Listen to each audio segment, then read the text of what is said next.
अस्सलामुअलैकुम नाज़रीन, मैं मोहम्मद मुज़म्मिल हूँ और आप हमारा डिजिटल प्लेटफॉर्म देखते हैं। नाज़रीन, पहले तो बेहद शुक्रिया उन लोगों का जिन लोगों ने इस चैनल को सब्सक्राइब किया, और उनका भी शुक्रिया जो हमारे व्लॉग देखते हैं, पसंद करते हैं, हमें अच्छे अच्छे कमेंट्स करके हमारा हौसला अफजाई करते हैं और हम और जज्बे के साथ अपने काम को बेहतर तरीके से सर अंजाम देते हैं। नाज़रीन, कल एक इंटरव्यू दिया मुस्तफ़ा कमाल साहब ने एक निजी टीवी चैनल को। उसमें बहुत सारी बातें की गई, बहुत सारी बातें पूछी गई। कुछ जो उनके मफाद की बातें थी उनके तो बड़े अच्छे जवाब दिए उन्होंने, और कुछ जहां सच बोलना था, जहां हक बात करनी थी, वहाँ से किनारा कशी कर गए। एंकर ने उनसे कहा कि कामयाब जलसा, क्योंकि एंकर को भी पता था कि मरवत साहब का हाथ है, जनरल मरवत साहब का हाथ है, तो उनसे अच्छे अच्छे सवाल पूछो, आगे फ्यूचर अच्छा होगा। हमें फ्यूचर अच्छा सियासतदानों से अपना इस करियर में नहीं बनाना, हम अपने काम से अच्छा अपना फ्यूचर इस करियर में अच्छा बनाएंगे। उन्होंने कहा, जी आपने कराची में बड़ा कामयाब जलसा किया, उस जलसे के बाद आपको क्या लगता है क्या हो रहा है? अब कुछ चेंजिंग आई है आपकी, कुछ लोगों में चेंजिंग आई है? उन्होंने कहा, जी अल्हम्दुलिल्लाह अल्हम्दुलिल्लाह कामयाब जलसा हमने किया और लोगों ने हम पे एतमाद का इजहार किया। खालिद मकबूल सिद्दीकी साहब की सरबराही में हमने काम किया है और करते रहेंगे इस तरह। बहरहाल बात करते हैं कामयाब जलसे की। कामयाब जलसे खाली कुर्सियां शायद उसी एंकर ने, उसी फीमेल एंकर ने वहाँ लोगों से बातचीत की थी जलसे में। वही एंकर ने खाली कुर्सियां दिखाई थी लोगों को कि ये देखो ये खाली कुर्सियां हैं, ये खाली पड़ी हुई है। वो आज मुस्तफ़ा कमाल साहब के सामने बैठ के बात कर रही है कि कामयाब जलसा किया MQM ने। तो या तो अब आप मुस्तफ़ा कमाल सामने है तो उसकी चापलूसी के लिए झूठ बोल रही हैं, या उस टाइम पे हमें किसी और के जलसे की खाली कुर्सियां आप दिखा रही होंगी, तब आवाम को बेवकूफ़ बना रही होंगी। कोई तो किसी बात में तो सदाकत तो होनी चाहिए ना, या इस वाली बात में या उस वाली बात में, किसी एक बात में सदाकत होनी चाहिए। अब आवाम फैसला करेगी कौन सी बात सही है, या कामयाब जलसे वाली या खाली कुर्सियों वाली। हम दोनों में से कोई फैसला नहीं करते, ये फैसला हम पे छोड़ते हैं कि कौन सा इनका जो था वो बेहतर था कि बताना कि एक कामयाब जलसा और एक खाली कुर्सियाँ। अच्छा, इससे आगे चलते हैं। खालिद मकबूल सिद्दीकी और वसीम अख्तर के लिए जो नाजेबा अल्फाज इस्तेमाल करते थे, जो या यूँ कह लो कि जो फूलों की बारिश करते थे इन लोगों में के ऊपर, मुस्तफ़ा कमाल साहब MQM का हिस्सा बनने से पहले। अच्छा, MQM से मैं बता दूं, MQM बहादुराबाद कब्जा ग्रुप टोला, उनसे आप इस तरह की बातें करते थे। अब एकदम चेंज क्यों, ऐसा क्यों?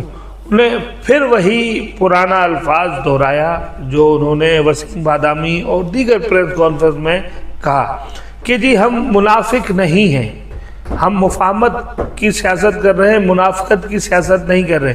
मैं अपनी तमाम कही हुई बातों पे आज भी उसी तरह खड़ा हूँ जिस तरह मैं उस दिन खड़ा था जब ये मैं बातें कर रहा था।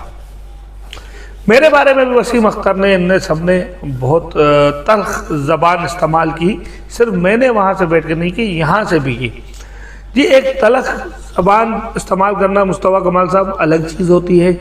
एक आप किसी पे इल्ज़ाम लगाना कि रॉ के एजेंट है और यही लोग इंडिया गए, मतलब खालिद मकबूल सिद्दीकी के बारे में बोला कि ये इंडिया गए, यहाँ से पाकिस्तानी पासपोर्ट पे इंडिया गए, इंडिया से अमेरिकन पासपोर्ट लेके और पाकिस्तानी पासपोर्ट फाड़ दिया। इतनी बड़ी बड़ी आपने कहानियाँ गढ़ी थी, वो क्या थी? उस पर तो बताए ना। हम तनकीद हर सियासतदान दूसरे सियासत पे करता है, हर सियासतदान अपनी पॉलिसियों को अच्छा बताता है, दूसरी पॉलिसियों को ठुकराता कि नहीं ये जी अवाम के मफाद में नहीं है। ये वाली तनकीद आपकी थोड़ी थी जो आप कहें कि मैं उसे ऑन करता हूँ और फिर बोलने कि मैं मुनाफिक नहीं हूँ। माजरत चाहता हूँ, आपने तनकीद नहीं की थी, आपने इल्ज़ाम लगाए थे। आपने बराह रास्त इल्ज़ाम लगाए थे कि एक खालिद मकबूल सिद्दीकी रॉ का एजेंट है, आज उसी रॉ के एजेंट में के पास काम कर रहे हैं और उसी एजेंट के नीचे अभी तक डिप्टी कन्वीनर है, सीनियर डिप्टी कन्वीनर है, और उसके बाद भी आप ये भी कह रहे हैं कि मैं तमाम उन बातों को ऑन करता हूँ, उस पर आज भी उसी तरह खड़ा हूँ। फिर वसीम अख्तर क्यों नाराज़ ना हो, फिर आमिर खान क्यों नाराज़ ना हो। आपको पता होगा, बहुत सारे साफ़ी बता रहे होंगे, क्योंकि किसी भी इवेंट में हमें वसीम अख्तर नज़र नहीं आता। ये पुराना अनिल कपूर है भाई। अनिल कपूर और देखा था ना कैसे जब मेयर था अनिल कपूर वाले एक्शन करता था, कभी माइक उठा के फेंक देता था, कभी ये इख्तियार के रोता था मेरे पास इख्तियार नहीं है, मैं खिदमत करना चाहता हूँ। जब वो मेयरशिप गई दोबारा लेने खड़ा हो गया। वो भाई जब इख्तियार नहीं है मिलते तो मेयर बन के क्या करना है? मेयर इसे बन के ये हमें बताना है कि आपको आपके पास इख्तियार नहीं है, तो फिर आपने मेयर क्यों बनना है? अच्छा, फिर उनके उस पर भी बड़ी बड़ी तनकीद है कि वो याद है ना आपको कि 3 दिन में मैं कराची का कचरा उठा दूंगा। वसीम अख्तर ने कहा भाई जी आओ उठाओ, तो एक इंतज़ार करते रह गए और ये अपना जनाब मुस्तफ़ा कमाल साहब कहीं नज़र ही नहीं आए। देखें ये तमाम चीज़ें इन एक दूसरे पे इतनी इल्ज़ाम तराजी की है, इतनी गंदी बातें की है ना, अब इनका इकट्ठा बैठना भी एक सवालिया निशान है। पिछले व्लॉग में मैंने बहुत सी डिटेल आपके साथ शेयर की है। ये क्यों बैठे हैं, ये सवालिया निशान है। क्यों? देखें, बैठने से सिर्फ खालिद मकबूल सिद्दीकी की मजबूरी है, वो है, बाकी कौन आता है इनके सियासी जो प्रेस कॉन्फ्रेंस करते हैं 3 बंदों के अलावा कौन है? ख्वाजा इजहार हमें बहुत कम नज़र आता है।